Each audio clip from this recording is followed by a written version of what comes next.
సమాజం. కాబట్టి ఇప్పుడు చెబ్రోలు కిరణ్ గారు మాట్లాడిన ఈ వ్యాఖ్యలు, ఈ అరెస్టు ఇదంతా పంచి పరిణామం మీరు మాట్లాడుతున్నారు. కానీ ఎక్కడైతే అరెస్టు జరిగిందో ఆ టీడీపీకి సంబంధించిన కొంతమంది నాయకులు, నేతలే మాట్లాడుతున్న మాట అసెంబ్లీ సాక్షిగా ఆనాడు నారా భువనేశ్వరి గారి పైన కూడా ఇలాంటి ఆరోపణలే చేసినప్పుడు ఈ రోజు ఆ ఇంటి మహిళకు సంబంధించి అయితే ఆ ఇంటి ఆడపిల్లకు సంబంధించి మాట్లాడితే వీళ్ళకి బాధ వస్తుంది, నొప్పి వస్తుంది. మరి ఆ రోజు మాట్లాడినప్పుడు ఈ పార్టీకి సంబంధించిన వైసీపీ వాళ్ళు ఎందుకు నోరు మెదపలేదు? రాజకీయాలంటే ఇలా అయితేనే రాజకీయాలు చేయగలము అన్నట్టుగా మాట్లాడుతున్నారు. దీనికి సూటిగా మీ సమాధానం ఏంటి?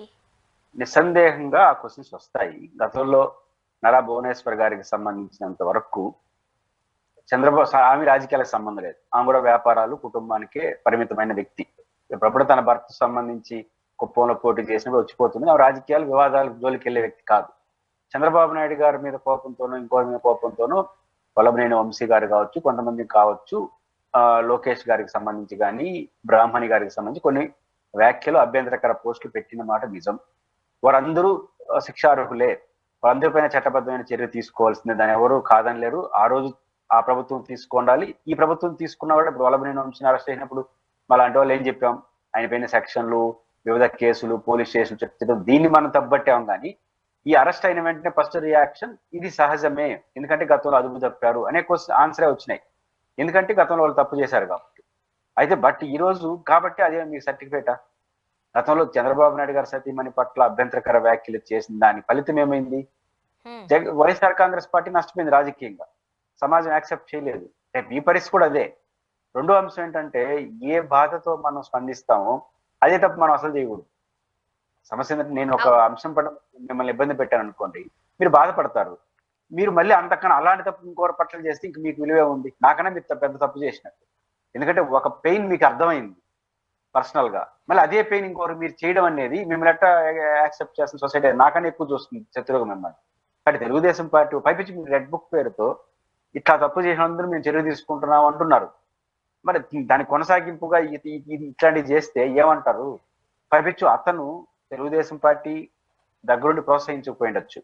తెలుగుదేశం పార్టీ ఇది చెయ్యని చెప్పుంటుందని నేను అనుకోవట్లేదు. అతను సొంతంగా చేసినాడు. కానీ అతని ధైర్యం ఏంటి? అతనే కాదు, ఇంకా కొంతమంది పేర్లు అనవసరం. కానీ సోషల్ మీడియా కేంద్రంగా జబర్దస్త్ లో ఉండే ఒకరిద్దరు బయట మాట్లాడే వాళ్ళు మాట్లాడుతున్నారు కదా, వీళ్ళందరికీ ధైర్యం ఏంటి? మనం జగన్ కానీ జగన్ కుటుంబ సభ్యుల్ని విమర్శిస్తే ప్రభుత్వం నన్ను ఏమనదు, ఇది ధైర్యం. వాళ్ళు చెప్పరు. తెలుగుదేశం పార్టీ కానీ, లోకేష్ గారు కానీ, ఐ నాయకత్వం కానీ మీరు ఎటు చేయండి అని చెప్పరు. వాళ్ళ అవసరం కూడా లేదు, అంత స్థాయికి ఎవరు దిగజారు. కానీ పాయింట్ ఎక్కడ వస్తుందంటే, వాళ్ళ ధైర్యం ఏంటంటే వాళ్ళు ఇప్పుడు అధికారంలో లేరు, మనం వాళ్ళు తిట్టినా ఎవరు మనల్ని అనరు అనేది కదా ధైర్యం. వాడికి ఇప్పుడు అరెస్ట్ అయిన వాడి ధైర్యం ఏంటి? ఇదేమో ఫస్ట్ వీడియో వాడిది. ఇట్లాంటి 100 వీడియోలు చేసినాడు వాడు. ఈ 99 వీడియోలు చేసినాడు ధైర్యం ఏంటంటే, 99 వీడియోలు చేసిన ఇప్పుడు 107 ఇట్లా ఏదో పనులు ఎందుకు చేసినాడంటే, ఆ 99 వీడియోలు ఇట్లాంటివే. దాన్ని ఇప్పుడు మనం ఊరేమనలా అధికార పార్టీ కాబట్టి మనం చేయొచ్చు అనుకున్నాడు. రెండు, కొన్ని మీడియా సమస్యలు, కొంతమంది నాయకులు బహిరంగ మాట్లాడే మాట. నిన్న తమాషా ఒక మీడియా ఛానల్ చూశాను, చాలా విచిత్రం అనిపించింది. వాళ్ళు తీవ్రంగా ఖండించారు. ఎవరిని? కిరణ్ అనే అనాగరిక ప్రవర్తన కలిగిన వాడిని చేసిన తప్పు అని ఖండిస్తూ డిబేట్ ఎవరితో పెడతారు తెలుసా? వీళ్ళ తాతలతో పెడతారు. ఈ అనాగరిక ప్రవర్తన కలిగిన ఒక యాంటీ సోషల్ ఎలిమెంట్ ఎవడైతే ఉన్నాడో వాడిని ఖండిస్తారు మీరు యాంకర్ గా కూర్చొని. మరి అలాంటిగా వాళ్ళ తాతలు అంటే వాళ్ళకన్నా పరమ వేదవాళ్ళు కూర్చోబెట్టుకుని డిబేట్ చేస్తారు. అప్పుడు మిమ్మల్ని జర్నలిస్ట్ అని అనొచ్చు మిమ్మల్ని అసలు. నా పాయింట్ ఏంటంటే, ఏది వద్దని మీరు డిబేట్ పెట్టారో దానికన్నా దరిద్రం పెట్టేసాడు మీటింగ్ దరిద్రం పెడితే అది డిబేట్ అంటారా? సమాజానికి ఏం సంకేతం ఇస్తున్నారు?